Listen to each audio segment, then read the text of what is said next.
Okay, good morning. कल हमने plastic bottles के ऊपर स्टडी किया था थोड़ा सा, यानी हमारा थोड़ा सा फोकस एनवायरनमेंट के ऊपर इसलिए हो रहा है कि ये एक बहुत इंपॉर्टेंट टॉपिक है आपके वर्क प्लेस के लिए, और वैसे भी पूरी दुनिया में बहुत कंसर्न है एनवायरनमेंट के लिए हर वक्त। तो उसी सिलसिले में कल हमने जो प्लास्टिक बॉटल्स के ऊपर फोकस किया था, हालांकि प्लास्टिक खुद बहुत बड़ा टॉपिक है, तो उसमें सिर्फ हमने एक सेगमेंट बॉटल्स जो आमतौर पर इस्तेमाल होती हैं उस पर हमने फोकस किया था। आज कंस्ट्रक्शन इंडस्ट्रीज़ में, जो कि बहुत बड़ी इंडस्ट्री है कंस्ट्रक्शन, तो हम इसमें जो मेन वेस्ट है उस पर फोकस करेंगे।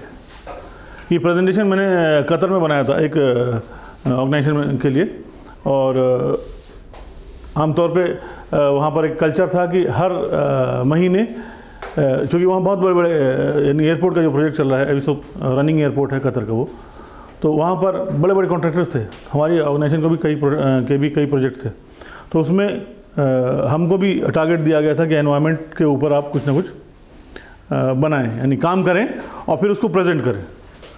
तो हमने अपनी ऑर्गेनाइजेशन की तरफ से एनवायरनमेंट के ऊपर, वेस्ट के ऊपर कॉन्सेंट्रेट किया, उस पर फोकस किया।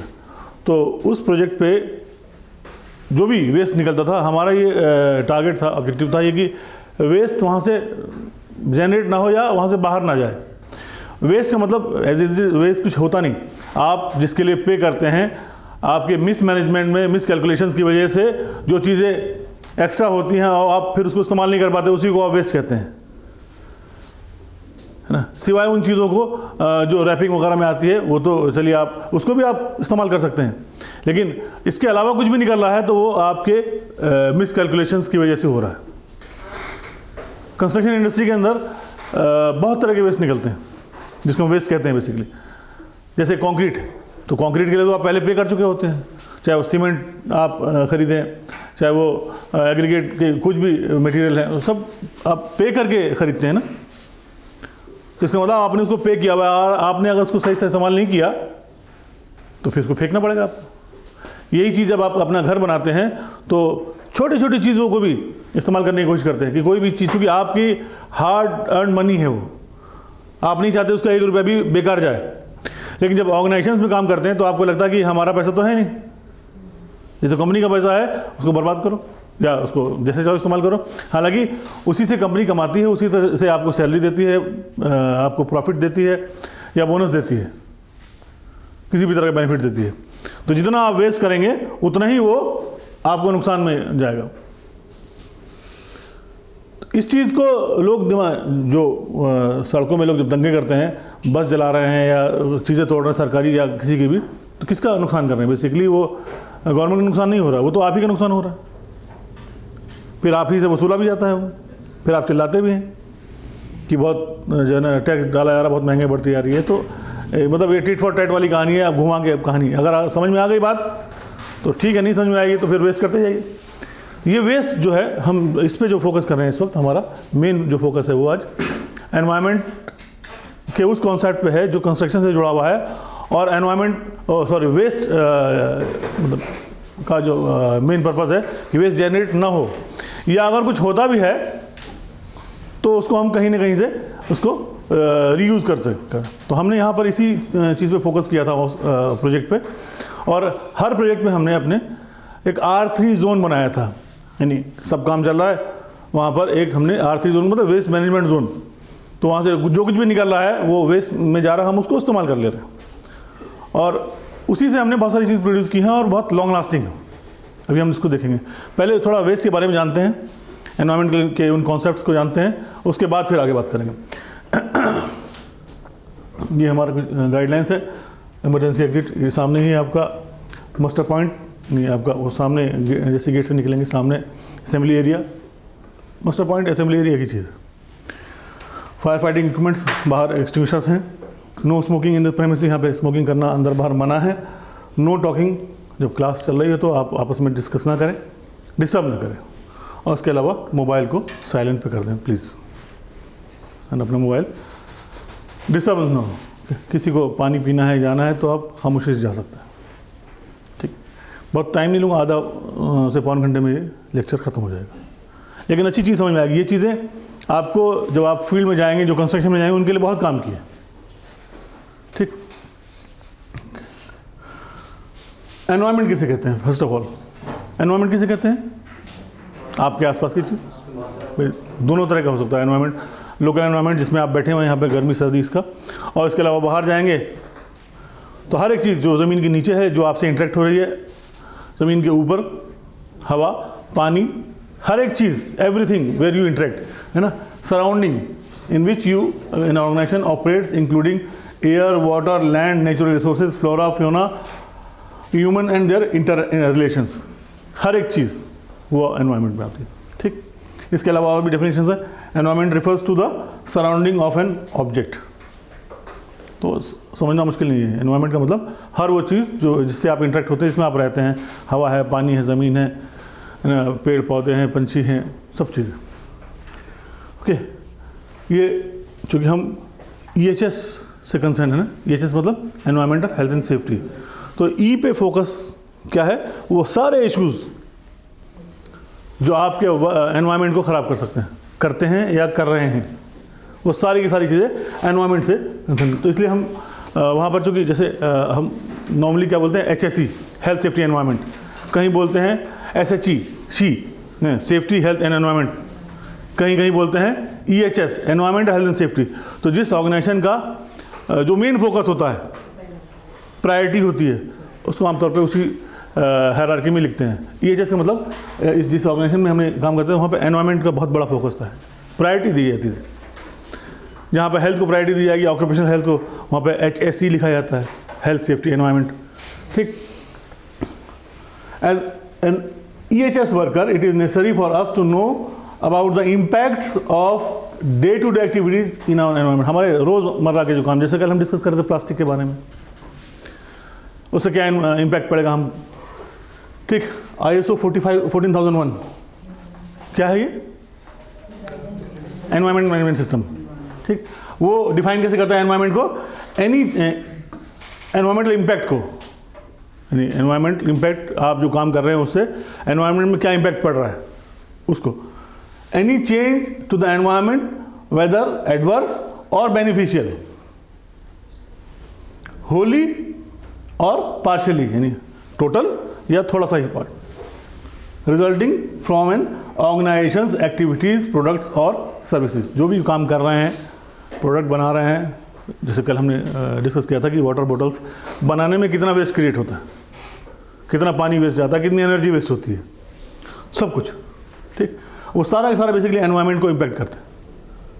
चाहे वो बेनिफिशियल हो तो पॉजिटिव इम्पैक्ट है उसका, और अगर नेगेटिव इम्पैक्ट कर रहा है, कुछ उसको ख़राब कर रहा है, तो वो नेगेटिव इम्पैक्ट होगी आपका। ओके, सवाल ये आता है कि हम क्यों कंसर्न हो, हम एनवायरनमेंट के लिए हमको परेशानी क्यों हो? भाई हम तो खा रहे हैं पी रहे हैं जिए हैं फुर्सत, तो एनवायरनमेंट से हमको क्यों मोहब्बत होनी चाहिए? वो तो है हमारे इस्तेमाल की चीज़, इस्तेमाल करेंगे, आराम करेंगे। फिर ये इसीलिए बनाया है ना कि अनाज है, फल है, कुछ भी है, हम उसको इस्तेमाल करें, चाहे काटें चाहे जलाएं, चाहे मतलब हमको लगता है कि ठंड लग रही है तो पेड़ काट के जला देंगे, हमको लगता है कि खाना चाहिए तो खा रहे हैं। तो लेकिन इधर पिछले करीब 30-40 सालों में और इधर खासकर 10 सालों में एनवायरनमेंट के लिए अवेयरनेस बहुत ज़्यादा बढ़ी है, क्योंकि लोगों को ये समझ में आ गया कि जितनी भी चीज़ें ये अर्थ पे हैं ये लिमिटेड है। अब तो लोग इस पर बात करने लगे हैं कि यार ये दुनिया बहुत दिन चलने वाली नहीं है। जो हमारी हालत है, जो हमारी एक्टिविटीज़ हैं, इस दुनिया में बहुत ज़्यादा दिन हम जी नहीं पाएंगे, बहुत होगा तो 30-40-50 साल तक। उसके बाद ज़िंदगी बहुत मुश्किल हो जाएगी, ऑलमोस्ट नामुमकिन हो जाएगी। तो अब लोग ख्वाब देखने लगे कि चांद पे क्या दुनिया बच सकती है, या मार्स पे क्या कुछ हो सकता है। अब वहाँ देखने लगे, नहीं, इतना ज़्यादा हताश हो चुके हैं अपनी एक्टिविटीज़ की वजह से कि यहाँ पे कुछ नहीं हो सकता। हालांकि ऐसे भी लोग हैं या ऐसी भी ऑर्गेनाइजेशंस हैं जो काम कर रही हैं और उन्होंने बहुत अच्छे रिजल्ट दिए। अगर वो सब लोग उस पर कंसर्न हो जाएं और सब लोग उसको मानने लग जाएं, उस पर अमल करने लग जाएं, तो बहुत जल्दी चेंज भी आ सकता है।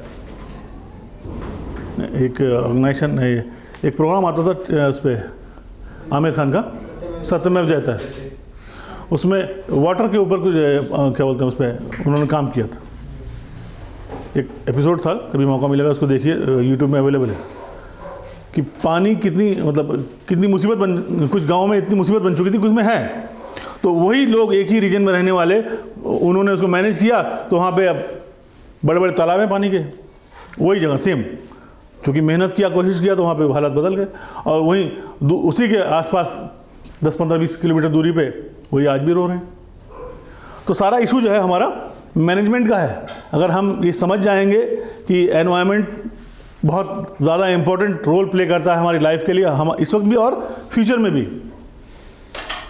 मुझको खुद भी याद है, ये 4 साल पहले की बात है, गांव में हमारे पानी कम हो गया था बोरिंग कराने के लिए, सारे हैंडपम्प तकरीबन सूख गए थे। तो इधर 2-3 साल से बारिश ज़्यादा होने लगी तो पानी आपको नज़र आने लगा, वरना 4 साल पहले बड़ा इशू बन गया था हमारे गांव में, तो बन ही गया था, आसपास के इलाके में बन गया था। एकदम घबराहट कि अब वो सरकारी हैंडपम्प उसी में पानी आ रहा था, सब लोग वहीं से आके पानी लेते थे, घर में पानी नहीं था, वो आप कुछ भी कर लीजिए।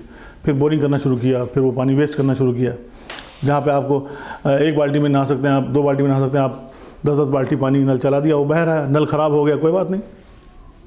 ये सारे इश्यूज़ हैं और ये लिमिटेड है, इसलिए इस पर ये कंसर्न है। ये जो बीमारियाँ इतनी फैल रही, इतना जो चारों तरफ पानी गंदा फैल रहा है, क्यों फैल रहा है? इसीलिए कि आप उस पानी को वेस्ट करते हैं, वो पड़ा रहता है, उसमें मच्छर और दुनिया भर के कीड़े मकोड़े आते हैं, वो काटते पीटते हैं, तो आप बीमार पड़ते हैं। किसी को डेंगू हो रहा है, किसी को कुछ। वो चूँकि unnecessary use of water, wastage of water है, इसलिए वो पानी फैला है। पहले तो नहीं इतना होता था, क्योंकि कुएं से पानी मेहनत करके निकालते थे, या हैंडपम्प से पानी मेहनत करके निकालते थे, तो एक एक बूंद कीमती होता था, वो वेस्ट करने के लिए होता ही नहीं था, तो इस तरह की बीमारियाँ नहीं होती थी। अब वो सब चूँकि फ्री में अवेलेबल है, नाले में बह रहा है, कचरा है, हर चीज़ पॉलीथीन के अंदर है पानी, तो ख़राब नहीं हो रहा है, मतलब अंदर पड़ा हुआ है, वरना ज़मीन के अंदर चला जाता। ये सारे इश्यूज़ हैं, हम खैर उस इश्यूज़ में नहीं जा रहे हैं, हम सिर्फ इसलिए इस टॉपिक को डिस्कस कर रहे हैं कि हम एनवायरनमेंट पे कंसर्न क्यों हो, क्योंकि हमारी लाइफ से जुड़ा हुआ है, हमारी फ्यूचर से जुड़ा हुआ है, हमारी प्रेजेंट लाइफ से भी जुड़ा हुआ है। 20 साल 30 साल पहले हम ट्रेन में सफ़र करते थे तो पानी की बॉटल प्लास्टिक की नहीं लेके जाते थे, वो सुराही और क्या क्या लेके जाते थे, या वो एक थर्मस होता था, उसमें ठंडा पानी, उसमें पानी रख लेते थे, उसी को पीते थे, लिमिटेड पानी लेके चलते थे। आज यानी उस वक्त बहुत मुश्किल था कि सोचना कि पानी जो है बिकता है बॉटल्स में, और आज तो मतलब ये कॉन्सेप्ट है कि पानी तो बहुत बिकता ही है ना, नल में भी निकलता है, बॉटल में मिलता है। ये अगर हम इस बारे में इस वक्त बात करें कि भाई सांस लेने में बड़ी तकलीफ हो रही है, एनवायरनमेंट इतना पॉल्यूशन हो चुका है, एयर पॉल्यूशन, कि अभी कुछ दिन के बाद वो बॉटल लगा के आपके जो कौन सा बोलते हैं, पिट्ठू बैग बोलते हैं ना, इस पे साथ में एक तरफ पानी की बोतल, एक तरफ ऑक्सीजन सिलेंडर भी लगा रहेगा, और साथ में एक पाइप भी लगा रहेगा, जब ज़रूरत पड़ी किया फिर थोड़ी देर चले, बचा के चलो। तो ये बहुत दूर तो नहीं दिख रही इस तरह से, पेड़ भी नहीं है, ख़त्म होते जा रहे हैं, पॉल्यूशन भी होता जा रहा है, अननेसेसरी यूजेज ऑफ एनर्जी, जहाँ ज़रूरत नहीं है वहाँ पर भी। आप ही लोग हॉस्टल में रहते हैं ना, कितनी बार लोग लाइट बंद करके आते हैं, एनर्जी वेस्ट है ना। लाइब्रेरी में पढ़ाई कर रहे हैं, निकलने के टाइम कभी कोई ध्यान देता है कि हाँ पंखा चल रहा है कि लाइट चल रही है? मतलब ये हम और आप, मैं इसलिए बता रहा हूँ कि हम किसी से अलग नहीं है। अगर एनवायरनमेंट की हम स्टडी कर रहे हैं तो हमारा भी स्टेटस वही है, हमारा काम भी वही है। अपने घर में हो, चाहे आपके हॉस्टल में हो, चाहे कहीं पब्लिक एरिया में जा रहे हो, एनर्जी का इस्तेमाल गलत तरीके से हम भी ऐसे ही करते हैं, ठीक। इसलिए हम concern, why should we be concern? अब इसके लिए अब एज एन ऑर्गेनाइजेशन अपने आप को देखिए, किसी कंपनी में आप काम कर रहे हैं अगर, और वो ऑर्गेनाइजेशन, चूँकि आप health and safety EHS officer हैं या EHS डिपार्टमेंट आपके अंदर है, तो वो ऑर्गेनाइजेशन एनवायरनमेंट पे कंसर्न है, उसके बारे में सोचती है। तो एक तो ये वजह है, इसमें आगे चल के दिखाते हैं, बल्कि इसको देख, कंसर्न फॉर एनवायरनमेंट क्यों? पहला, किसी भी ऑर्गेनाइजेशन में आप काम करते हैं जहाँ, उसकी कुछ पॉलिसीज़ होती हैं, और चूँकि ये लीगल इशू है, हर ऑर्गेनाइजेशन जो अच्छी ऑर्गेनाइजेशन है वो अपनी पॉलिसीज़ में एनवायरनमेंट सेफ्टी को इंक्लूड करती है। तो हमको इसलिए भी, why should we be concern? Because of our organisation's policy. आपके एनवायरनमेंट पॉलिसी है, इसलिए भी आपको हेल्थ एंड सेफ्टी के बारे में, एनवायरनमेंट के बारे में सोचना स्पेशली, ठीक। दूसरा, पब्लिक कंसर्न, प्रेशर ग्रुप्स, बहुत सी ऑर्गेनाइजेशन, अब जो NGOs हैं, अगर आप अननेसेसरी यूज़ करेंगे, एनवायरनमेंट को डिग्रेड करेंगे, ख़राब करेंगे, तो वो लोग आकर धरने देना शुरू कर देंगे, हंगामा। उनको पता लग जाए वो आपको काम नहीं करने देंगे जब तक आप उसको सॉल्व नहीं करेंगे। तो ये भी वजह है कि ये लोग की नज़र में ना आए, इसलिए भी हमको एनवायरनमेंट के लिए काम करना है, इसके लिए कंसर्न होना है। ठीक, यूरोप वगैरह में तो बहुत स्ट्रॉन्ग ऑर्गेनाइजेशन हैं इस तरह की। अगर आपने इस तरह काम, इंडिया में मैंने किसी ऑर्गेनाइजेशन को देखा, उसका काम बहुत अच्छा है। जैसे आजकल नवंबर का सीज़न चल रहा है ना, शादियों का सीज़न चल रहा है, खूब खाते हैं, यानी इतना सा पेट है इतना लेते हैं, ऐसे करते हैं ना। अब थोड़ा सा खाया और कचरे में डाल दिया। वो ऑर्गेनाइजेशन का काम बहुत शानदार है।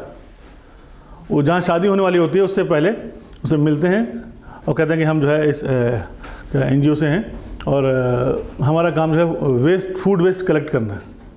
जो आप लोग फेंकते हैं वो हम गरीब लोगों को खिला देते हैं। हम फूड वेस्ट नहीं होने देते हैं। क्या आप उसके लिए हमको अपनी, हम सफाई करेंगे। जैसे होता है ना, आप किसी टेंट वाले में जाएंगे कैटरिंग में, तो बहुत से वो बच्चे या काम करते हैं सफाई करने के लिए, कह रहे वो काम हम करेंगे। अच्छे अच्छे ग्रेजुएट स्टूडेंट्स हैं, लेकिन वो कंसर्न है, ऑर्गेनाइजेशन उन्होंने बना रखी है, NGO बना रखी है, वो सफाई का काम वो करेंगे और फ्री में करेंगे। तो आपको क्या चाहिए? ठीक है सर, करिए आप, अच्छी बात है। वो छोटा सा बैनर लगा दें कि हम इस ऑर्गेनाइजेशन से जुड़े हुए हैं, और सारा फूड वेस्ट। वो फिर 2-3 जगह अपना पोस्टर भी लगा देते हैं कि भाई खाना जितना आपको खाना है उतना ही लीजिए, 2 बार लीजिए, थोड़ा सा 3 बार ले लीजिए, लेकिन वेस्ट नहीं करिए, और हम आपको वेस्ट नहीं करने देंगे। ये भी है, साथ में धमकी भी है, करने नहीं देंगे। अब आपने इतना सारा ले लिया, उसका थोड़ा सा खाया और फेंकने लगे, तो वहीं पे खड़ा है कि सर ये पूरा खा जाइए। नहीं, फेंकने नहीं देंगे वो, अब खाओ उसको। इसलिए ये आपको बताया भी है, आप इतने अकल हैं, स्मार्ट लोग हैं, हर आदमी समझदार है, इतनी तो अकल होनी चाहिए कि खाना कितनी कीमती चीज़ है। आप थोड़ा लीजिए, 2 बार खाइए, लेकिन आप ये इतना लेके बर्बाद नहीं करने देंगे। वो जो बिन है ना, वो भरना नहीं चाहिए। मतलब वो खाना भी आपका बचाएंगे, फालतू जो लोग बर्बाद करते हैं उसमें भी कमी आएगी। और इस तरह से मतलब खड़े हो जाते हैं बाकायदा घेर के, खाओ, क्यों लिया तुमने इतना जब खा नहीं सकते थे। 2-3 जगह वो बहुत बड़ा इशू भी बना उसका, मतलब जिसने बुलाया था या जो जिसकी शादी थी उसको बेइज्जती महसूस हो रही थी कि हमारे मेहमान को ये इस तरह से मना कर रहे हैं। तो उसने ना, आपसे हमने इजाज़त ली थी कि हम खाना वेस्ट नहीं होने देंगे, और आपने कहा था, और आपने बड़ी खुशी से कहा था हाँ बिल्कुल, क्यों नहीं, आइए। तो वो हंगामा भी हुआ, लेकिन अल्टीमेटली लोगों ने ही सपोर्ट किया कि नहीं अच्छी बात है। 2-4 लोगों के साथ जब इशू हो गया तो लोगों ने चुपचाप खाना शुरू कर दिया ज़बरदस्ती। तो ऐसे लोग भी हैं, यानी हम ही आप लोगों में से इस तरह के लोग हैं जो ये प्रेशर ग्रुप की बात कर रहे हैं ना, इस तरह के लोग। इस तरह के ऑर्गेनाइजेशन अगर हर जगह बनना शुरू हो जाएं, ठीक, लीगल रिक्वायरमेंट, इसलिए भी हमको कंसर्न होना चाहिए। अगर आप ऐसी एक्टिविटीज़ करेंगे जिसमें एनवायरनमेंट पोल्यूशन होगा, किसी भी तरह का पोल्यूशन होगा, तो बहुत सारे लीगल ऐसे क्लॉज हैं जो आपको करने से मना करते हैं, बल्कि आपके ऊपर आपको प्रोसिक्यूट भी कर सकता है ना। और ये ऑर्गेनाइजेशन इस तरह की चीज़ों को इस्तेमाल भी करते हैं, है ना। इसके अलावा कस्टमर रिक्वायरमेंट, हर आदमी चाहता है कि उस जिस ऑर्गेनाइजेशन सामान खरीदे वो अच्छी ऑर्गेनाइजेशन हो, वो पब्लिक के लिए कंसर्न भी हो। हमारे यहाँ तो कि इतना कल्चर नहीं है, हालांकि हमारे यहाँ भी अच्छे अच्छे लोग इस तरह के हैं, इनको पता लग जाए कि ये लोग इलीगल एक्टिविटीज़ करते हैं या इस तरह का काम करते हैं, तो उस कंपनी का सामान नहीं लेंगे। तो ऐसे कस्टमर्स की रिक्वायरमेंट भी होती है बहुत सारे कि हम ऐसी चीज़ का, जैसे यूरोप में इस तरह के बहुत सारे ऑर्गेनाइजेशन हैं, मान लिया जो जानवर है ना, अगर उनको पता लगे कि ये कंपनी इस तरह के बिज़नेस में इन्वॉल्व है, तो उससे सामान नहीं खरीदती, और अच्छे खासे लोग हैं वो, तो एक तरह से बिज़नेस लॉस भी है वो। और अगर आप इस तरह का एनवायरनमेंट प्रोएक्टिव आपकी ऑर्गेनाइजेशन है तो उसमें लिखते भी हैं, तो लोग उसको खुशी खुशी खरीदते भी हैं, उससे बिज़नेस प्रमोट भी होता है। इसको ना करने से बिज़नेस रिड्यूस भी होता है। तो ये भी एक रीज़न है, कस्टमर के रिक्वायरमेंट्स। इसके अलावा कम्पिटिटिव एज, इंडस्ट्री लीडर, यही चीज़ एक ऑर्गेनाइजेशन लिखती है कि हमारा प्रोडक्ट पूरा मतलब एनवायरनमेंट सेफ़ है, हम एनवायरनमेंट फ्रेंडली हैं, हमारे प्रोडक्ट जो है हमारी ऑर्गेनाइजेशन इसके लिए बहुत इनिशिएटिव लेती है, हमको अवार्ड मिला है एनवायरनमेंट के लिए, तो दूसरी ने नहीं किया हुआ है, तो लोग उसकी तरफ कम जाते हैं। और तो ये सब रीज़न है, ठीक। इसके अलावा पर्सनल रीज़न, अगर आप एनवायरनमेंट से थोड़ा सा भी मोहब्बत करते हैं तो आप खुद भी कोशिश करते हैं कि हम ऐसा काम करें या ऑर्गेनाइजेशन हमारी इस तरह काम करे कि यहाँ पर वेस्ट या एनवायरनमेंट को नुकसान ना पहुँचे। पर्सनली लोग अटैच होते हैं इमोशन, और अब तो धीरे धीरे ये कंसर्न बढ़ता चला जा रहा है ना, जैसे जैसे एनवायरनमेंट के ऊपर अवेयरनेस बढ़ती जा रही है, लोग भी कंसर्न होते चले जा रहे हैं। ये भी एक रीज़न है। फिर मीडिया खुद बहुत फोकस करती है आजकल इस पर। जहाँ पे एनवायरनमेंट पे नुकसान होता है वो फ़ौरन कैमरे लेके पहुँचेंगे, देखिए इस ऑर्गेनाइजेशन को, ये सारा कचरा इसने फैलाया हुआ है, ये इंसान के देह शक्ल में सब जानवर हैं यहाँ पर। मीडिया फैल गया, आपने कहा भाई ये कंपनी को बैन करो, इसका हम खरीदना ही नहीं समझ। Media pressure. इसके अलावा इंटरनेशनल स्टैंडर्ड्स, आपको इंटरनेशनल लेवल पे बिज़नेस करना है तो बहुत सारे रिक्वायरमेंट्स ऐसी भी हैं कि आपकी ऑर्गेनाइजेशन को इस पर जज किया जाता है कि आप एनवायरनमेंट के लिए कितना कंसर्न है, कितना अच्छा काम करते हैं, तो उसी को मतलब बिज़नेस दिया जाएगा, उसी को टेंडर दिया जाएगा, उसी को प्रमोट किया जाएगा। उसके अलावा future concern and moral responsibility. Last में हमारी मॉरल रिस्पॉन्सिबिलिटी भी है और ये फ्यूचर कंसर्न भी है कि हमको ये एनवायरनमेंट के बारे में सोचने पे मजबूर करती है और एक्शन लेने पे मजबूर करती है।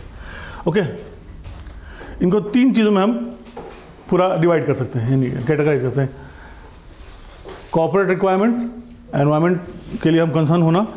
एक तो कॉर्पोरेट रिक्वायरमेंट बनती चली आ रही है, हर ऑर्गेनाइजेशन जब टेंडर लेती है या बिज़नेस इनिशिएट करने की कोशिश करती है या कि हमको कुछ काम मिल जाए तो उसमें बहुत सारे क्लॉज एनवायरनमेंट से जुड़े होते हैं।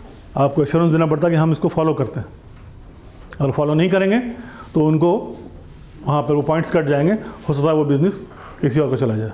तो इसलिए कॉर्पोरेट रिक्वायरमेंट बहुत बड़ी रिक्वायरमेंट्स है इस वक्त, और ये बढ़ती चली आ रही है। जितना अच्छा बिज़नेस करेंगे, आप आगे बढ़ने की कोशिश करेंगे, उतनी ही ज़्यादा ये रिक्वायरमेंट बढ़ती चली आती हैं। और ये बिज़नेस कैप्चर करने का बहुत बड़ा तरीका भी है कि हम जितना फोकस करते हैं एनवायरनमेंट पे, उतने हमको बिज़नेस भी गवर्नमेंट में प्रमोट करती है और भी लोग प्रमोट करते हैं। लीगल रिक्वायरमेंट्स और पर्सनल एंड सोशल एक्सपेक्टेशंस, ये 3 बड़े रीज़न हैं। अब हमको जो है फोकस करना है। अच्छा, इससे पहले ये इश्यूज़ क्या क्या हैं एनवायरनमेंट की बात जब हम करते हैं तो हम इसको खाली लिस्ट देखेंगे क्या क्या इश्यूज़ हैं, हालांकि हम सब पे काम नहीं करेंगे अभी। हमारा फोकस R3 के ऊपर है, रिड्यूस यानी वेस्ट के ऊपर है। लेकिन इश्यूज़ क्या है एनवायरनमेंट के, ये देखते हैं। एनवायरनमेंट की वजह से क्लाइमेट चेंज है ना, ये तो बताने की ज़रूरत नहीं। क्लाइमेट चेंज ये बहुत बड़ा इशू है एनवायरनमेंट का, एनवायरमेंटल इम्पैक्ट का नेगेटिव। कंजर्वेशन है ना, ये इशू है। एनर्जी वेस्ट, ठीक। Environmental health, quality of environment जिसमें हम जी रहे हैं, पोल्यूशन, ये भी बहुत बड़ा इशू है कि हमारी जो क्या बोलते हैं इसको, ये क्या है, AQI सुना है कि नहीं आपने, एयर क्वालिटी इंडेक्स।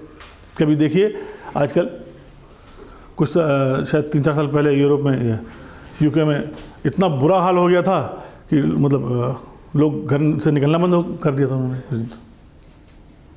इतना पोल्यूटेड एनवायरनमेंट। दिल्ली में जाके देखिए इस वक्त किसी भी मेट्रो में, ये जहाँ पे आप हैं लखनऊ में टॉप पे है पोल्यूशन में। एनवायरमेंटल हेल्थ इतनी ख़राब है आजकल, तो शायद दिल्ली में छुट्टी हो रखी है ना, इसी वजह से कि वहाँ पर एनवायरनमेंट यानी एयर इतनी पॉल्यूटेड है कि वहाँ पर सांस लेना मुश्किल है। तो बच्चों को, स्कूलों को, सबको बंद कर दिया कि कोई जाएगा ही नहीं। इंटेंसिव फार्मिंग, ये बहुत बड़ा इशू है। फार्मिंग तो सब जानते हैं, खेती। इंटेंसिव फार्मिंग पर स्क्वायर फुट या पर स्क्वायर मीटर या पर स्क्वायर हेक्टेयर, जितनी उसकी नॉर्मल कैपेसिटी उससे ज़्यादा पैदा करना। कभी आप ऑस्ट्रेलिया वगैरह इस तरह के जो हैं, वहाँ बड़े बड़े एकड़ों में और किलोमीटर में फॉर्म फैले में, तो वहाँ भी खेती हो रही है।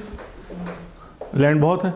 हमारे यहाँ छोटे से खेत है, 1 बीघा खेत में ही सब कुछ बो देना है, और साल में कहीं जितनी ज़्यादा फसल हो सके उसमें निचोड़ लेना है।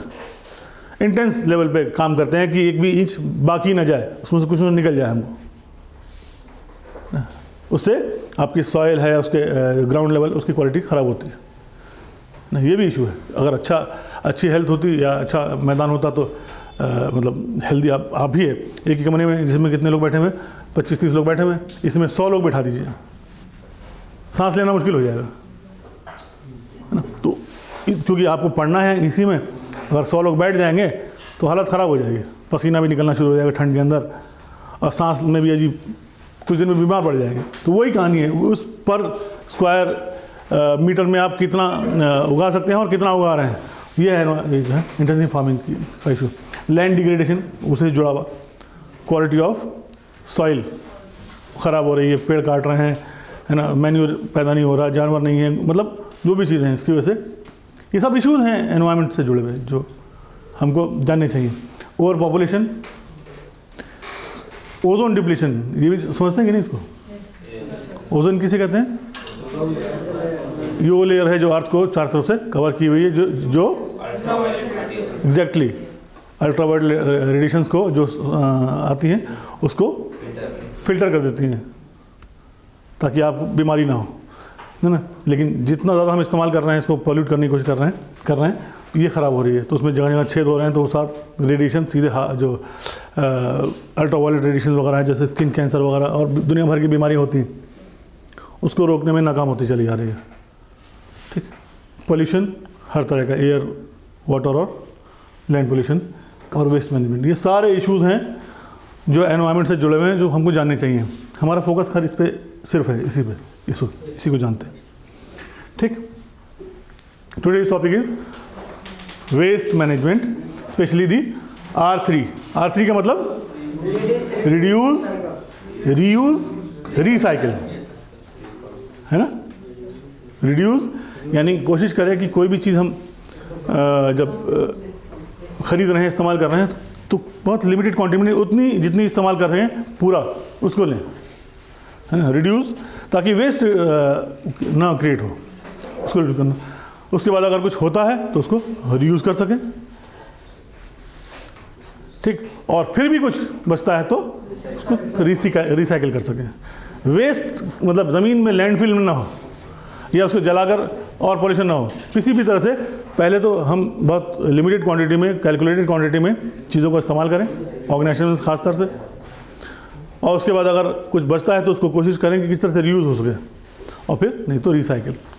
यही हमारा टॉपिक। हम ये waste management is the collection, transportation, processing, recycling और disposal and monitoring of waste materials.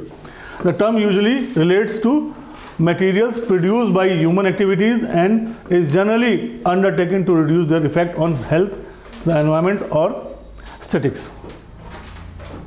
Waste management is also carried out to recover resources from it.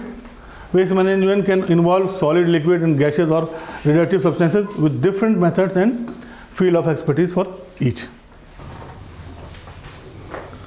Waste management की बात कर रहे थे, तो इस waste management यानी वेस्ट को मैनेज करने के लिए एक हम हायरार्की कॉन्सेप्ट इस्तेमाल करते हैं। इसको हम वेस्ट मैनेजमेंट हायरार्की कहते हैं, यानी सबसे अच्छा तरीका क्या होना चाहिए और लास्ट प्रेफर्ड ऑप्शन क्या होना चाहिए वेस्ट को मैनेज करने के लिए।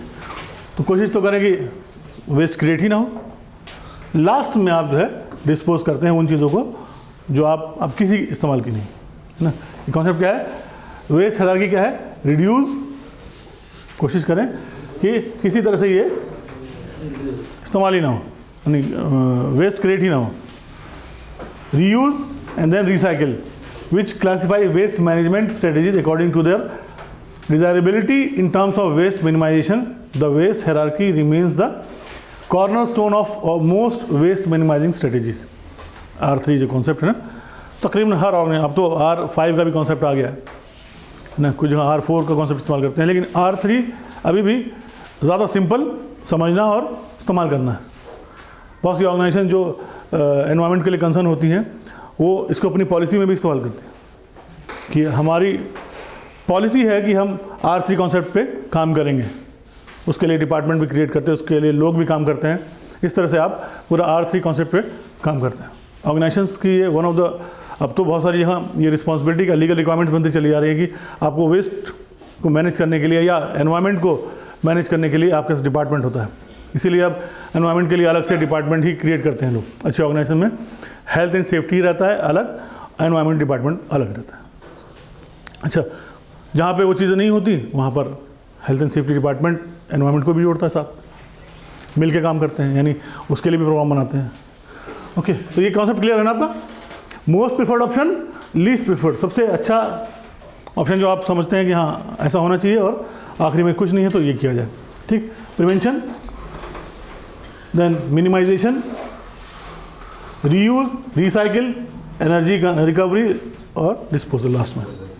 ठीक, ये है वेस्ट मैनेजमेंट का एक छोटा सा फ्लो चार्ट कि किस तरह से आप वेस्ट को मैनेज कर सकते हैं ऑर्गेनाइजेशन के अंदर। ठीक, पहले तो आपके पास एक सेपरेट पॉलिसी होनी चाहिए। आप अगर कंसर्न है कि हमको वेस्ट को किसी भी तरह से बाहर नहीं आने देना है तो हमको कुछ भी करके एक पॉलिसी, या आपके जो environment health and safety policy है उसका एक सब पॉलिसी उसका पार्ट बना सकते हैं वेस्ट मैनेजमेंट पॉलिसी, ये भी कर सकते हैं। पॉलिसी होगी तो चूंकि आप जान रहे हैं पॉलिसी होती है तो हर चीज़ उसके हिसाब से डिज़ाइन की जाती है या ऑर्गेनाइजेशन उसी तरह से वर्क करती है। ठीक, तो पहले आपको पॉलिसी बनाएंगे, जब पॉलिसी बन जाएगी तो उसमें और चीज़ों के अलावा फिर एक creating a plan, how to reduce, reuse और recycle, how to manage the waste, फिर इसके लिए प्लान बनाते हैं। वो प्लानिंग फिर कोई सामान आएगा तो पहले उसके लिए प्रॉपर तरीके से उसका क्वांटिफिकेशन होगा कि हाँ ये चीज़ इतनी ही चाहिए कि इससे कम में काम हो सकता है। आपके जो आपके इंजीनियर्स हैं उनकी क्वालिटी, आपके सर्वेयर्स हैं, हर आदमी फिर फोकस करके करेगा कि वो प्रिसाइज क्वांटिटी लाए और उसको पूरा इस्तेमाल करें ताकि वेस्ट क्रिएट ना हो। होता है, जैसे कॉन्सेप्ट बता रहा हूँ आपको, एक ये आपको स्लैब डालनी है। जनरली होता क्या है, मान लिया 3 क्यूबिक मीटर की कंक्रीट इसमें लगनी है, आपने कैलकुलेट किया अंदाजन, तो आप क्या कहते हैं 3 किया 3.25 ले लो, कहीं कुछ कम ना पड़ जाए। अब जब आप उसको क्वार्टर ऑफ क्वांटिटी उसकी बढ़ा रहे हैं थोड़ी सी, तो इसका मतलब ये है कि आपकी कैलकुलेशन में कमी है या आपको शक है, यानी आपके इंजीनियर्स या आपके वर्कफोर्स, आपके सुपरवाइजर्स वो कॉम्पिटेंट नहीं है जो प्रॉपर तरीके से उसको मैनेज कर सकें, इसलिए आप थोड़ा सा बढ़ा के मंगा देते हैं। अब अगर आप काम करने लगे, सही से काम करने लगे, तो वो जो आपने 3.25 क्यूबिक फुट जो मंगाया है क्यूबिक मीटर, तो उसमें 0.25 जो बच गया है ये वेस्ट हो गया और ये ठीक ठाक वेस्ट है। पैसा आप दे चुके हैं इसका, ऐसा तो है नहीं है कि उसका फ्री में दे दिया उन्होंने कि चलो भाई इतना सामान खरीद 2 फ्री में ले लो। अब वो जो वेस्ट जो इस्तेमाल में नहीं है या उसमें से कुछ इस्तेमाल हुआ, कुछ बच गया, तो आप क्या करते हैं अल्टीमेटली उसको, जो ट्रक कंक्रीट ट्रक होता है ना, देखते हैं घूमता घूमता जाता है धीरे धीरे, बड़ा सा गोल सा, वो कहीं जाएगा और कहीं भी सड़क के किनारे कहीं भी डिस्चार्ज कर देगा। तो एक तो उसने लैंड पॉल्यूशन किया, उसने सॉइल पॉल्यूशन, या आपने अगर उसको कहीं चूँकि अब वो वेस्ट है, वो कहीं इस्तेमाल में होना है नहीं और पैसा उसका दे चुके हैं आप, तो मनी भी वेस्ट भी है और मटेरियल वेस्ट, दोनों चीज़ें। अगर इस्तेमाल आपने उसको, ये है, अगर उसके लिए प्रॉपर प्लान बनाएंगे आप कि आपके पास इंजीनियर्स ने एकदम प्रॉपर क्वांटिटी कैलकुलेट की है, उसमें कुछ भी वेस्ट नहीं निकलेगा। उसके बाद जो साइट इंजीनियर्स हैं उनको उसी तरह से उसको स्लैब को कास्ट करने के लिए पूरा फॉर्मवर्क तैयार किया है। फिर जो आपके सुपरवाइजर्स हैं उसी हिसाब से उसको कर भी रहे हैं, तो आपको मतलब इस तरह की क्वांटिटीज़ मंगाने की ज़रूरत नहीं है एक्स्ट्रा, और ना पैसा खर्च करने की ज़रूरत है। फिर भी चूँकि कल्चर अच्छा नहीं है, ये चीज़ हो जाती है, लेकिन तरीका यही होना चाहिए। पहले हमने क्या पढ़ा था, मिनिमाइजेशन, प्रिवेंशन या मिनिमाइजेशन, ये चीज़ है ना, वो एक अच्छे प्लान के थ्रू, अच्छी पॉलिसीज़ के थ्रू हो सकता है। प्लान बनाया, प्लान में क्या चीज़ें हैं, आइडेंटिफाई वेस्ट, कि हमारी इस ऑर्गेनाइजेशन में किस किस तरह का वेस्ट जनरेट होता है। जैसे कंस्ट्रक्शन कंपनी के अंदर किस तरह का वेस्ट जनरेट हो सकता है, कंक्रीट जो मैंने बताया आपको, तो वेस्ट कंक्रीट हो गई जी, हाँ स्टील का जो इतना इस्तेमाल किया कुछ बचा काट के अलग कर दिया, या प्लाई लगा रहे हैं उसका टुकड़े वुकड़े बच रहे हैं कट पिट करके, या जिसमें आप रैप करके लेके आ रहे हैं प्लास्टिक है, पाइप्स हैं, इस तरह के सारे वेस्ट निकलते हैं ना कंक्रीट। तो पहला काम उसमें क्या हुआ, आइडेंटिफाई वेस्ट, किस किस तरह का वेस्ट उसमें जनरेट होने वाला, इसको आइडेंटिफाई कर लीजिए। जैसे ये है कंक्रीट है, स्टील है, वुड है, केमिकल है, नॉन डिकम्पोजेबल वेस्ट जैसे प्लास्टिक वगैरह है, पाइप वगैरह, ठीक, ये आपने पहले कहा ये सब वेस्ट होगा। अब इसको कैसे इस्तेमाल कर सकते हैं, इसको कैसे इस्तेमाल कर सकते हैं, हर एक चीज़ के बारे में आपको प्लान बनाना पड़ेगा कि जितनी भी स्टील निकलेगी, तो नॉर्मली स्टील तो अब रीसेल कर देते हैं, वापस चली जाती है, तो वेस्ट नहीं होती है। इन जनरल स्टील को कोई फेंकता नहीं है, वो इकट्ठा कर लेगा, उसके बाद फिर कोई कंपनी आएगी, वेस्ट मैनेजमेंट कंपनी, उसको लेके जाएगी, और फिर वो उसमें मोल्ड करके दोबारा से वो स्टील बन जाएगी। तो ये तो कम होती है, अगर है तो इसको इस्तेमाल होता है, लेकिन ये इस तरह की चीज़ें जल्दी इस्तेमाल में नहीं आती, ये आपको समझ में नहीं आता कि क्या करना क्या है इसका। ठीक, बहरहाल आपके पास हर चीज़ के लिए प्लान होना चाहिए कि इसके लिए क्या किया जाएगा, अभी हम बताएंगे कैसे होगा। उसके बाद इस प्लान, एक काम ये किया आपने आइडेंटिफिकेशन, दूसरा फिर इस पर R3 अप्लाई करेंगे। कैसे? रिड्यूस कैसे करेंगे हम, ये रीयूज़ कैसे करेंगे और रिसाइकिल कैसे करेंगे। रिड्यूस का मतलब use both side of paper. अगर आप पेपर आपके क्योंकि ऑफिस भी होगा, ड्राइंग्स भी होंगी ना, किसी अगर कभी कंपनी में काम करेंगे आप, तो आपको पता लगेगा कि बहुत पूरा ट्रक आ रहा है पेपर्स का, वो रोल ड्राइंग्स में बनती है बड़े बड़े, वो पूरी ड्राइंग छप रही है, क्योंकि सबको उसी पे काम करना है, देखना है, उसी हिसाब से पूरी कंस्ट्रक्शन होनी है। तो स्टील की ड्राइंग अलग आ रही है, मतलब हर एक चीज़ की ड्राइंग अलग अलग हो रही है। MEP की ड्राइंग अलग है, तो वो सब प्रिंट हो रहा है, उसके बाद फेंक दिया जाता है। या छोटे छोटे डॉक्यूमेंटेशन करनी है, हर एक चीज़, तो पेपर्स का बहुत खर्चा है, प्रिंटर है, पेपर है, प्रिंटर का वो जो कार्ट्रिज आती है वो भी रेगुलर लगी हुई है। इस तरह की बहुत सारी चीज़ें उसमें रेगुलरली इस्तेमाल होती हैं। तो जैसे ये आपने कि भाई पेपर जो आएगा उसको दोनों तरफ इस्तेमाल करिए। ठीक, order only required amount of concrete, जो मैंने आपको बताया इस तरह से। Good train foreman and carpenters, या जो भी आपके वर्कफोर्स है, अच्छे कम्पिटेंट ट्रेन उनको हायर करिए या उनको ट्रेन करिए, है ना। इस तरह से आप प्रॉपर तरीके से उन वेस्ट को रिड्यूस कर सकेंगे, क्योंकि फिर वो हर आदमी कम्पिटेंट होगा, उसको मालूम है कि कितना इस्तेमाल करना है, कितना वेस्ट क्रिएट होगा, कितनी क्वांटिटी ऑर्डर करनी है। फिर reuse, how much can we reuse the waste, use both side, जैसे ये बताया है ना। Inculcate, instruct and enforce your subordinates to reduce the and reuse the material whenever and wherever possible. उसके बाद रिसाइकिल। रिसाइकिल में तो खैर जो भी चीज़ होगी उसको कैसे रिसाइकिल करेंगे ये आपको फिर प्लान करना है। यानी हर एक चीज़ प्लानिंग का पार्ट है कि इसके लिए पर्सनल कमिटमेंट भी चाहिए। हाँ, ये बात भी सही है, बहुत से लोग होते हैं खा के फेंक देते हैं। एक छोटा सा एग्जांपल आपको, क्वेश्चन है बल्कि, पूरे इंडिया में ये जो लेज़ की चिप्स, लेज़ हैं, बहुत सारी चिप्स आती हैं, बहुत सारी कंपनीज हैं, या नमकीन है या टेढ़े मेढ़े कुरकुरे फुरकुरे दुनिया भर के, कि मतलब किसी भी जगह जाएँ पूरे ऑल ओवर इंडिया में इस तरह दुकानों में लटके रहते हैं। 5 रुपये, 10 रुपये, 20-50 रुपये के आते हैं, तो खा के फेंक देते हैं। ठीक, ये कल हम बॉटल की बात कर रहे थे, यहाँ पे इसकी बात कर लेते हैं। ये कौन प्रोड्यूस कर रहा है? ये वो कंपनीज जो चिप्स वगैरह जो बना रही हैं वो प्रोड्यूस कर रही हैं, तो उनकी रिस्पॉन्सिबिलिटी होनी चाहिए ना कि इसको रिड्यूस किया जाए या इसको कम किया जाए या इसको मैनेज किया जाए। लेकिन वो रिस्पॉन्सिबिलिटीज़ किसी के ऊपर नहीं आती। वो 5 रुपये में आपका 1 रुपये की चीज़ देकर उस वेस्ट को क्रिएट किया जाता है खाली। तो क्या कोई तरीका हो सकता है कि ये जो जगह जगह फेंकी जाती हैं चीज़ें खा के, उस पर सोचिए, होमवर्क करिए, किसी दिन इसको डिस्कस करेंगे। ठीक, जैसे आज से अब तो पेप्सी वगैरह पहले जो बॉटल्स में आती थी ना, पिया तो उसका वो पहले वो सिक्योरिटी मनी ले लेते थे कि भाई अगर लेके जाना है तो 20 रुपये 15 रुपये जो है वो रख दीजिए, नहीं तो आप पी के वहीं छोड़ के चले जाइए। तो उसमें वेस्ट क्रिएट नहीं हो रहा है। लेकिन अभी पैकेज्ड सॉफ्ट ड्रिंक जितने भी हैं वो सब आप लीजिए, और उसमें उन्होंने पैसे इंक्लूड कर लिया। अब जितनी भी इस तरह की ऑर्गेनाइजेशंस हैं, ये जो इस तरह की चीज़ क्रिएट कर रही हैं, इनकी रिस्पॉन्सिबिलिटी होनी चाहिए ना कि हाँ हमने भाई ये तो मालूम है कि इन्होंने इतने टन प्लास्टिक बॉटल्स मंगाई हैं, तो क्वान्टिटी क्योंकि उन्होंने उसको पे किया होगा कहीं ना कहीं, तो मालूम है कि इतने टन प्लास्टिक इन्होंने जनरेट किए। रीयूज़ कितने किए, ये रिसाइकिल कितने की, ये कौन बताएगा क्वांटिटी? उसमें कहते हैं क्रश, हाँ तो क्रश कर देते हैं, वो तो इसलिए कि उसको लोग गलत इस्तेमाल ना करें। लेकिन जो प्लास्टिक उन्होंने जनरेट की है उसको रीयूज़ करने या रिसाइकिल करने की रिस्पॉन्सिबिलिटी किसी को, या तो आपके ऊपर आए कि जब भी आप पेप्सी पीने जा रहे हैं तो दुकानदार आपसे का ID नंबर या आधार नंबर ले ले कि भाई इस आदमी ने इतनी उसमें एंटर करवा दे, तो आपके रिस्पॉन्सिबिलिटी कि आपने 500 लीटर पेप्सी साल भर में पिए, इसका इतना चार्ज पड़ेगा, या बॉटल्स कहाँ है दीजिए, आप लेके गए थे, तो वो तो पॉसिबल नहीं है, बहुत मुश्किल है।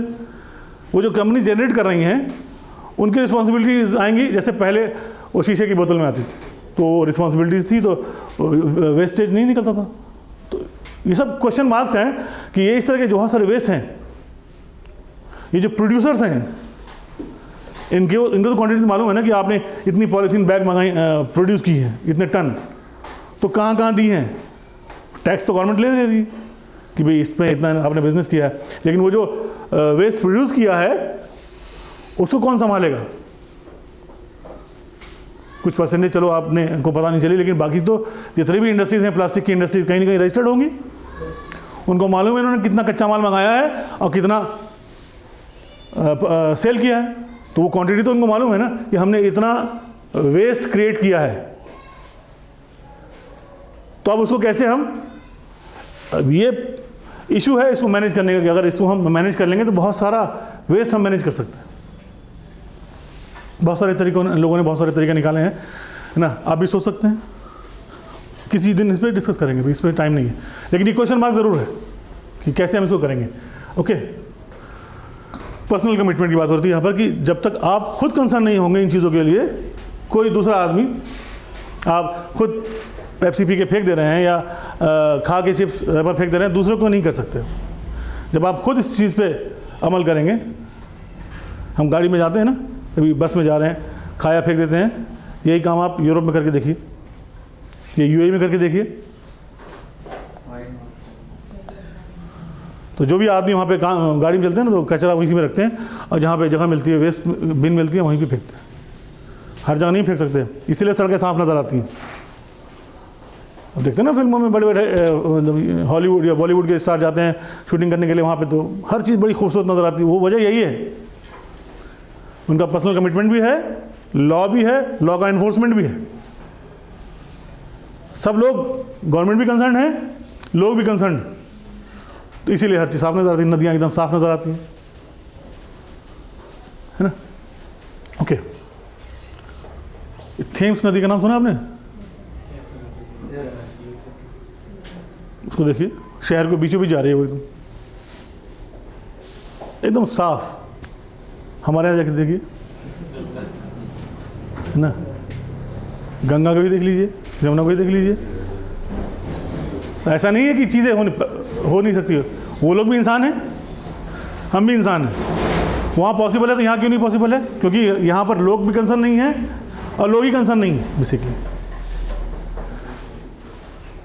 इसी पे छोटा सा एग्जाम्पल बताता हूँ। मैं अभी यहाँ पर रहता हूँ, पहले मैं रहता था इधर, ये शादाब कॉलोनी, यहाँ से करीब 6 किलोमीटर दूर है।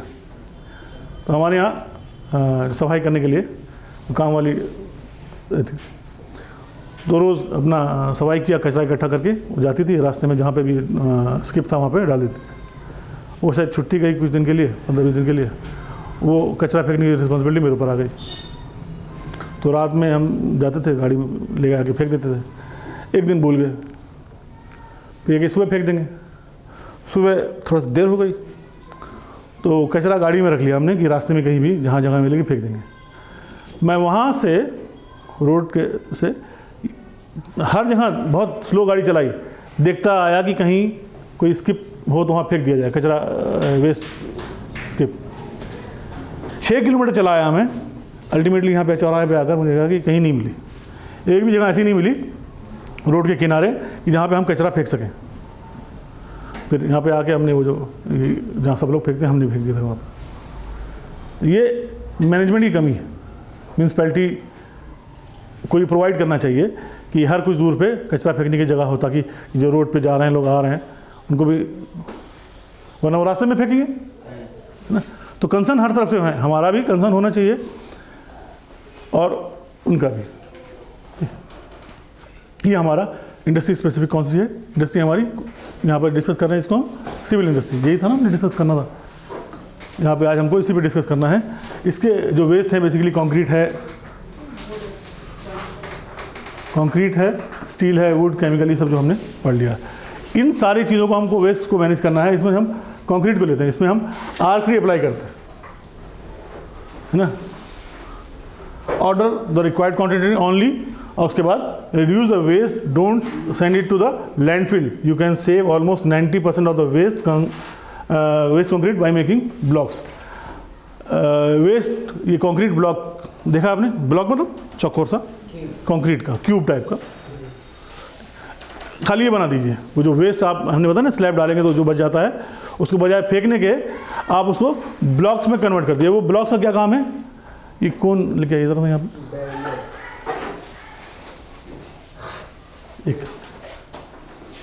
ये इस तरह का कौन देखा ना सड़कों पे आपने जगह जगह, ये इंडस्ट्रीज में बहुत जगह इस्तेमाल होता है कि आपने जगह जगह लगा दिया तो चूँकि लाल रंग का होता है दूर से नज़र भी आता है, प्लस आपने एक दायरा बना दिया एक कि वहाँ पे चाहे उसके लिए रोड बना दीजिए, चाहे एक्सेस बना दीजिए, चाहे वो आइडेंटिफिकेशन यहाँ से नो एंट्री है, इसका इस्तेमाल करते हैं।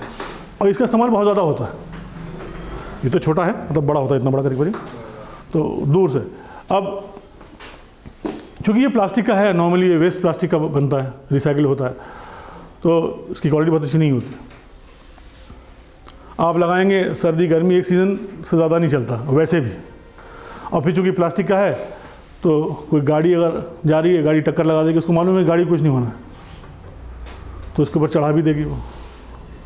अब आप अगर इसको ही टारगेट बना लें कि हमको अपनी ऑर्गेनाइजेशन के अंदर जितने भी इस तरह की ये क्या नाम है इसका, कौन है, इसको हमको ख़त्म कर देना है, इसकी जगह हम ये ब्लॉक्स बना देंगे, उन ब्लॉक्स के थ्रू हम ये काम कर सकते हैं। तो कंक्रीट का ब्लॉक तो जल्दी टूटने वाला चीज़ नहीं है, तो सालों साल चलेगा। इसकी कीमत कितनी आती है इसको देखते हैं भैया, ठीक।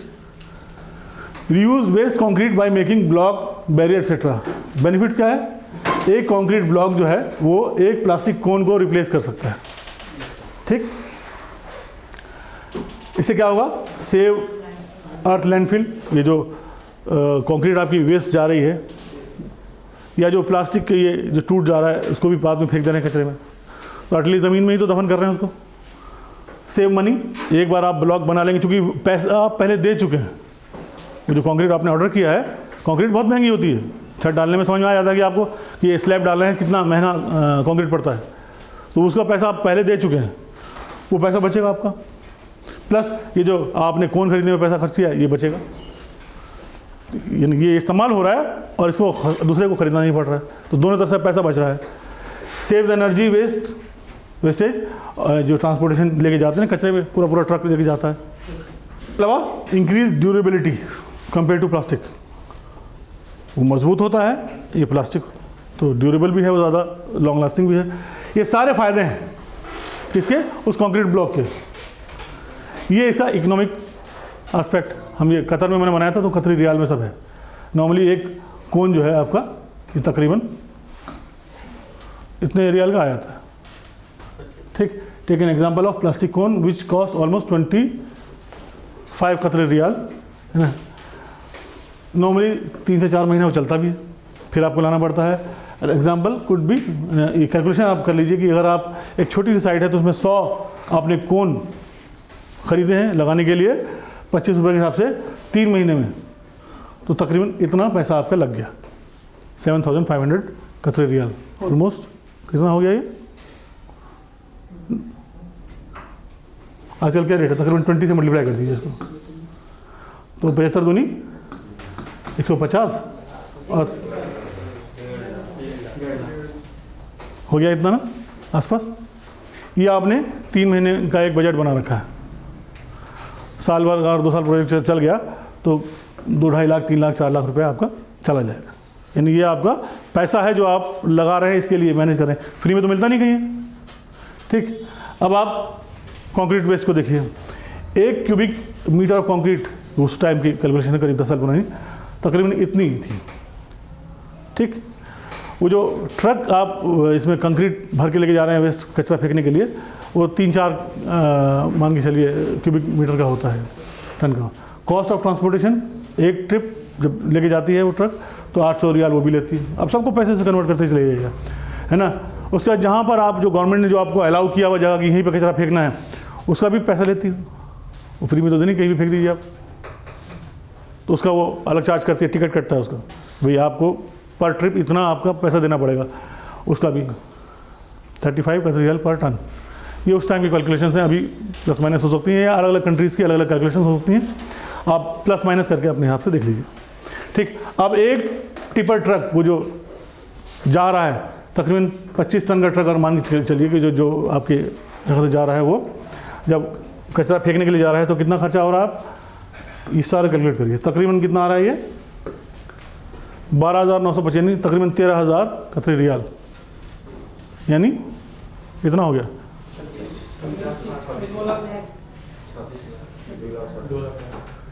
ठीक, नहीं पैसे में बताइए, 20 से किलो मल्टीप्लाई करिए उसको, 13 दूनी 26, 2 लाख। वो कचरा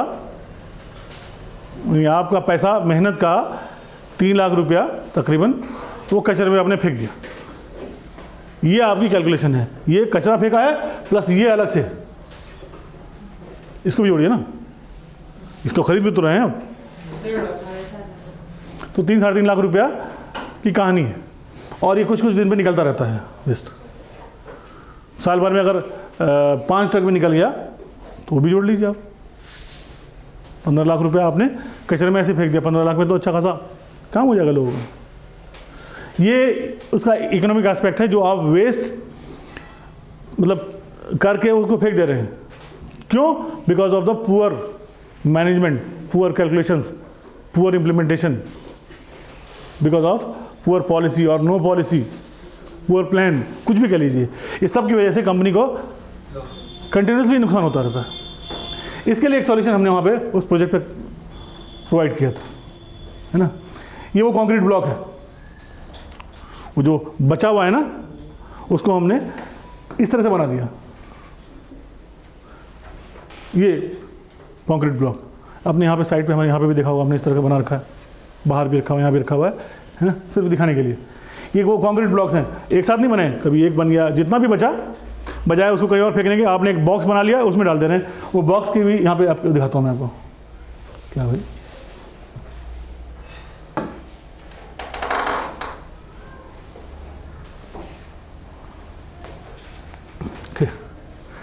ये क्या है, ये मैं आपको बता रहा हूँ, ऑफिस में जो ड्राइंग्स बनती हैं, पेपर्स, पूरा रोल है, ये इस पर लिपटे रहते हैं प्रिंट होने के लिए। ये भी बहुत आते हैं, जब प्रोजेक्ट पीक पे होते हैं तो हर वक्त पता लगा ड्राइंग बन रही है, इसको भी चाहिए, उसको चाहिए, फोरमैन को भी चाहिए, दिखाने के लिए चाहिए, क्लाइंट को भी चाहिए, हर वक्त सबको उसकी कॉपीज चाहिए ना। ये रोल, ये पेपर, सब वेस्ट निकल रहा है आपके यहाँ से। ठीक, ये यही वाला रोल है, हाँ, ये प्लाईवुड है, जो वेस्ट जहाँ जहाँ आप शटरिंग करते हैं ना होमवर्क में, वो टुकड़े जो बचे रहते हैं, ये वो प्लाई है ना। ये छोटे टुकड़े जोड़ने के लिए टिम्बर है ज़रा सा, ये वेस्ट स्टील है, और ये वेस्ट पाइप है। इसका हमने एक छोटा सा बॉक्स बना दिया, ऐसे बनाकर ढेर सारा रख दिया। उसके बाद अच्छा, ये पाइप जो होते दिखा रहा था मैं, इसको हम पेंट करके ऐसे भी कर सकते हैं, दूर से नज़र आएगा। ये सब वेस्ट से बना हुआ है, कुछ भी इसके अंदर वो खरीदा हुआ नहीं है। आइडेंटिफिकेशन के लिए एक्सेस बना रखा है, पेडिस्ट्रियन एक्सेस। और देखेंगे आप, ये देखिए, ये ब्लॉक है, वही जो मैं बता रहा था आपको, उसमें पाइप लगा दिया और ऐसे लगाते चले जाइए आप, इधर भी लगा दिए, उधर भी लगा दिए, बीच में एक्सेस बना दीजिए आप, है ना। इस पर अगर ये कोन का होता प्लास्टिक का, तो ट्रक इस पर टक्कर मार सकता था, और उसको कुछ भी नहीं होता, और ये सब दबता चला जाता। इसको टक्कर मारने से पहले ट्रक भी 10 बार सोचेगा, है ना। उसका टायर भी ख़राब होगा, उसकी बॉडी भी ख़राब होगी, है ना। ये उसका इस्तेमाल है। आपने एक कोन को एक क्या बोलते हैं, उससे ब्लॉक से रिप्लेस कर दिया। अब बनाते रहिए जितना भी है। ये तो अगर ठीक से इस्तेमाल करेंगे 10 साल कहीं नहीं जाएगा। 10 साल तक आप कंक्रीट ये प्लास्टिक कोन का पैसा बचा सकते हैं। और देखिए, ये सब बना के हमारा ऑफिस है, ये सब बना के रखा, वही सब पेपर्स हैं, ये सब जितने भी हैं, उसको पेंट कर करके ऐसा बना दिया, और कहीं भी इस्तेमाल कर लीजिए आप, है ना। ये वही प्लाईवुड जो कचरे में था, उसको हमने बॉक्स बना दिया, एयर हॉर्न यहाँ पे जगह जगह इमरजेंसी के लिए लगा दिया, कहीं और काम के लिए लगा दिया, जो चाहे आप कर सकते हैं इसको। ये सब के सब वेस्ट से बनाए हुए। वो जो पेपर निकल रहा था कि उसमें नोटिस लगा के इसको पीछे वाली साइड पे प्रिंट कर दिया। ऐसा नहीं कि उसको प्रिंट बाहर से करवाया हो। ये देखिए वो चीज़ है, सही है। ये सब आपने कंक्रीट आया, इतना भर गया, इसको सुखा देंगे, बचे बगा जितने भी ट्रक आए कंक्रीट हो रही है, आप इस फेंकने के बजाय इसमें डालिए। वो धीरे धीरे कंपनी की प्रॉपर्टी जनरेट हो रही है। ये देखिए उसी ब्लॉक को इस्तेमाल किया है। ये पेड़ हमारे ऑफिस हैं, ये एक्सेस बीच में भी बना रखा हमने। ये सब उस वेस्ट से हमने जनरेट किया है। ये असेंबली एरिया है, मुस्टर पॉइंट पूरा आइडेंटिफाई कर दिया। ये स्टील डाला, बाहर से ये लगा दिया। ये देखिए आप कुछ नहीं कर सकते हैं, तो ये हमारा ये ऑफिस है सारे, ये जितने भी है ना सारे इधर।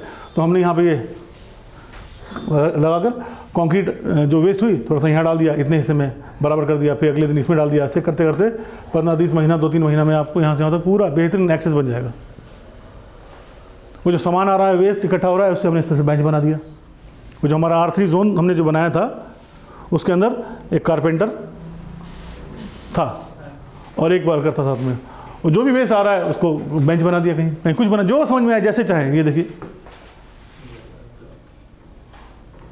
आप जहाँ जहाँ समझ सकते हैं, जो जो तरीका, उसको सोचना पड़ेगा थोड़ा सा, वेस्ट को कैसे आपको मैनेज करना है। ठीक, ये देखिए बन के रखा है नहीं सारा, इतना सारा, और ये सब हमारा तैयार है। पहले जहाँ कोई कंक्रीट होने वाला है उसको मालूम है, उसको इंस्ट्रक्शन है कि जो वेस्ट कंक्रीट बचेगी हमको फेंकना नहीं है, लैंड डिग्रेड नहीं करना है, आपको इसमें डालना है। इसको डालेंगे तो ढेर सारा बन जाए, इसको बेच भी दीजिए आप, ये भी तो कर सकते हैं। ये जो छोटे छोटे बचे हुए वो सर्वेयर्स के लिए, मार्किंग के लिए आपने ये बना दिया। कहीं भी लेके जाए, ट्रक में आपने रखा हुआ उन्होंने, गाड़ी पिकअप के अंदर 20-25 यहाँ पे निशान लगाना है, देखा ना रोड पे सर्वे सब करते रहते हैं निशान लगाने के लिए, उसको रख दिए वहाँ पर, दूर से आइडेंटिफाई भी होगा। और भी बहुत सारे काम कर सकते हैं। यानी आप जो जो सोच सकते हैं वो सब वेस्ट से क्रिएट किया जा सकता है। ये देखिए ये वेस्ट से अपने फायर एक्सटिंग्विशर बॉक्स बना रखा है, फायर पॉइंट। एक ये भी देखिए, ये भी जो बचा खुचा कोन का तरीका, जो आसानी से आप हिला सकें। एक तो ये कि भारी है ये, इसको तो उठा नहीं सकते आप जल्दी, लेकिन अब आपको जल्दी शिफ्ट करने वाला भी चाहिए। तो ये वेस्ट स्टील है, इसको हमने इस तरह से, ये छोटे छोटे लकड़ी के टुकड़े हैं, ये प्लाई है, इसमें हमने इस तरह से घुमाया और इसके अंदर कंक्रीट या कुछ भर दिया, और इसमें ये पाइप जो हमने कलर किया था ऐसे करके डाल दिया। ये भी आपने यहाँ देखा होगा। ये कोन की लाइफ देख रहे हैं आप, सब कोन ऐसे ही बर्बाद होता है। प्लास्टिक कितने रियल का था ये? 25 रियल का था ना सब। अब इस तरह से आप कहीं भी डालेंगे, गर्मी में सड़ जाएगा, कुछ दिन अपने आप ही टूट जाएगा, ढीला हो जाएगा। ठीक, ये यही चीज़ है, ये है ना। ये देखिए, इसको उठाइए, यहाँ से कहीं भी लगा दीजिए। ये आपके इमेजिनेशन के ऊपर है, आप उस वेस्ट को कैसे इस्तेमाल कर सकते हैं ना। ये देखिए ये वही चीज़ है, इसमें हमने R3 का लोगो बना दिया, मेड फ्रॉम वेस्ट बना दिया, लिख दिया,